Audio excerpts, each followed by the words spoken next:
Bon, le conseil d'aujourd'hui est un petit peu particulier puisque, si je ne me trompe pas, c'est le 18e conseil de cette mandature et c'est celui qui marque la moitié de ce mandat. Donc on peut tirer un premier petit bilan. Et il se trouve que ce conseil, il est doublement particulier, au-delà du fait d'être placé à mi-mandat, c'est que c'est le conseil de tous les records. Je ne sais pas si vous l'avez noté.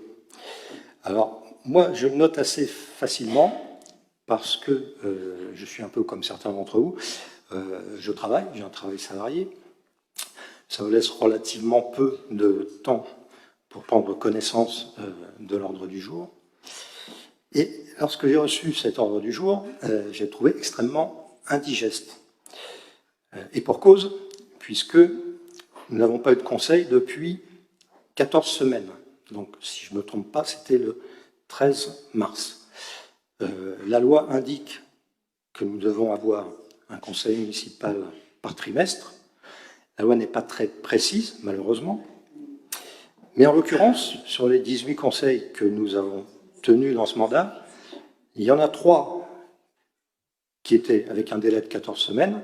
Il y en a 2 qui avaient un délai de 13 semaines. Et puis un autre qui avait un délai de 12 semaines. Grosso modo, sur la moitié de cette mandature, sur 18 mois, nous avons été aux limites de ce que permet la loi, avec des conseils tous les trimestres, sur la moitié de la mandature. Le résultat de ces délais beaucoup trop longs, c'est qu'on se retrouve avec une indigestion de documents et de délibérations et de décisions. Alors, aujourd'hui, on bat tous les records. J'ai établi les graphiques, donc je pourrais vous les transmettre. Vous les verrez peut-être dans la presse parce que je les ai transmis aussi. Aujourd'hui, nous avons 57 délibérations, ce qui est très largement au-dessus de ce que nous avions précédemment. Je crois qu'on dépasse de 30% le conseil le plus fourni jusqu'à présent. Et nous avons bien évidemment 183 décisions, sachant que ces décisions sont toujours beaucoup trop nombreuses, mais cette fois, on atteint un sommet avec 183 décisions. Qu'est-ce que ça représente concrètement? Bon, moi j'avais, comme certains d'entre vous, uniquement le week-end pour étudier ce conseil et ces documents. C'est pour ça que j'ai amené cette petite littérature qui est à côté de moi. Mais écoutez, c'est assez simple. Si je prends par exemple ici l'œuvre de Victor Hugo, Les Orientales, la très belle édition de 1884, 400 pages, ça représente l'ensemble des décisions que je dois connaître. Voilà. Si je prends l'œuvre complète des Fables de La Fontaine qui est ici, 400 autres pages, ça représente l'ensemble du budget que je dois étudier et connaître. Voilà. Et si je prends l'ensemble de ces 3 autres ouvrages qui sont ici, ça représente les 1000 pages ou 1200 pages supplémentaires, puisqu'on est à 1957 pages précisément. Et donc on arrive à un sommet qui fait que je ne peux absolument pas étudier la totalité des documents qui sont fournis. Voilà. Donc, c'est pour ça que j'ai aussi amené cette idée que vous voyez ici, parce que mon idée originelle, c'était de vous prouver par l'absurde que l'on est dans un système qui ne peut pas fonctionner, et donc de jeter de temps en temps, au moment du vote, les dés, voilà, pour savoir pourquoi j'allais voter. Parce que de toute façon, je ne suis pas en capacité d'avoir étudié la totalité des documents. Et il y a des choses qui mériteraient attention. Par exemple, moi je vois une délibération sur la publicité, le règlement de publicité, il y a déjà 140 pages. J'aurais bien aimé étudier cette délibération et ces documents précisément. Bon, ben, ça ne sera pas le cas. Donc, rassurez-vous, je ne vais pas aller jusqu'au bout de ma démarche, je ne vais pas lancer l'idée comme ça, parce que ça serait ridiculiser cette assemblée, qui est quand même une noble assemblée. Donc, je vais faire comme on le fait habituellement. Je vais me baser sur mes collègues, en espérant que chacun aura étudié une petite partie du dossier. Mais je dois l'avouer, et vous devriez l'avouer vous-même, parce qu'il y a une partie de cette majorité qui, j'en suis sûr, est dans le même cas que moi, vous ne connaissez pas la totalité des documents qui ont été fournis, et nous ne sommes pas en capacité de les étudier. Tout cela parce que vous avez choisi, volontairement, de limiter le nombre de conseils municipaux et de mettre un délai maximum, le délai maximal permis par la loi. Voilà.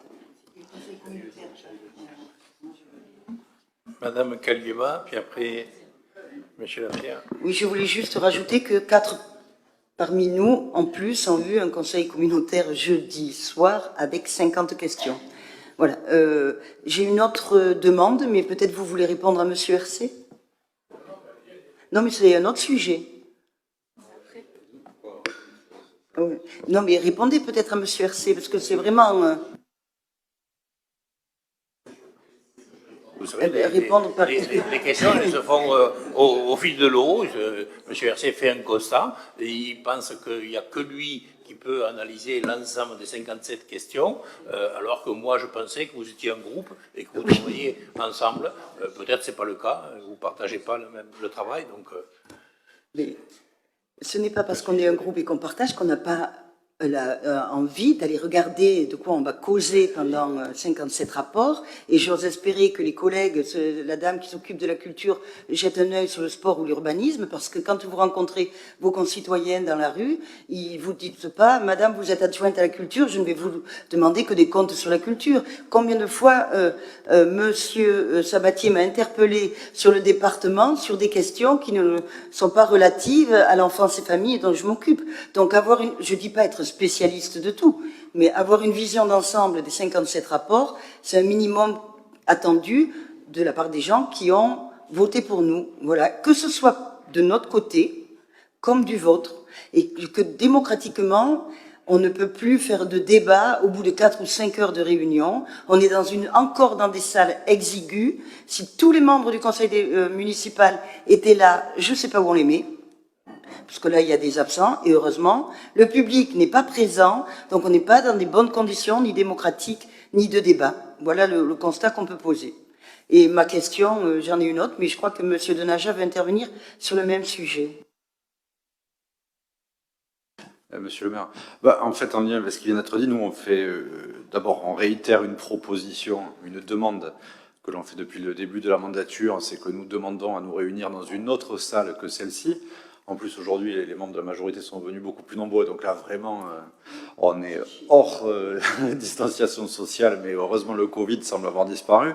Mais bon, voilà, c'est une salle qui est peu adaptée voilà, à l'Assemblée qui est la nôtre. Elle ne permet toujours pas une présence directe du public dans la salle, et même la presse est reléguée dans le couloir. Donc nous, on réitère la demande de le faire dans la salle Brassens, par exemple, dans laquelle la ville avait investi plus de 500 000 €, je crois, donc avec une sono dans laquelle nous avons tous fait des meetings, donc il me semble qu'elle est adaptée, elle permettrait à la fois de stationner gratuitement à côté, en plus, au Mascoulet, puisque c'est ce qu'impose la convention signée avec la région pour l'instant.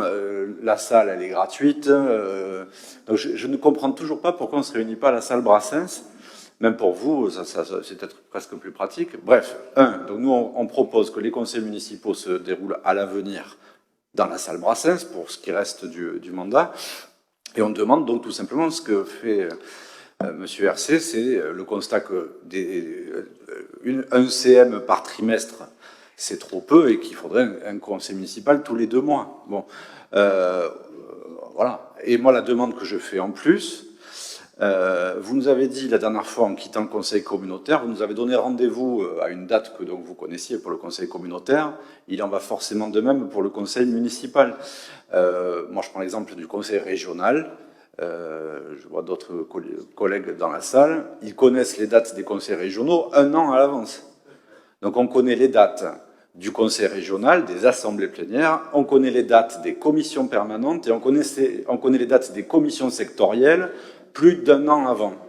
Donc voilà, et l'administration, qui a l'expérience, surtout en plus avec un directeur général des services qui pilote les 2 entités, est en mesure, à mon avis, de faire un calendrier 1 an avant. Donc nous, voilà les 3 propositions. 1, réunion du conseil municipal à la salle Brassens, qui est plus adaptée. 2, des conseils municipaux tous les 2 mois. Et 3, un calendrier des séances 1 an avant. Voilà.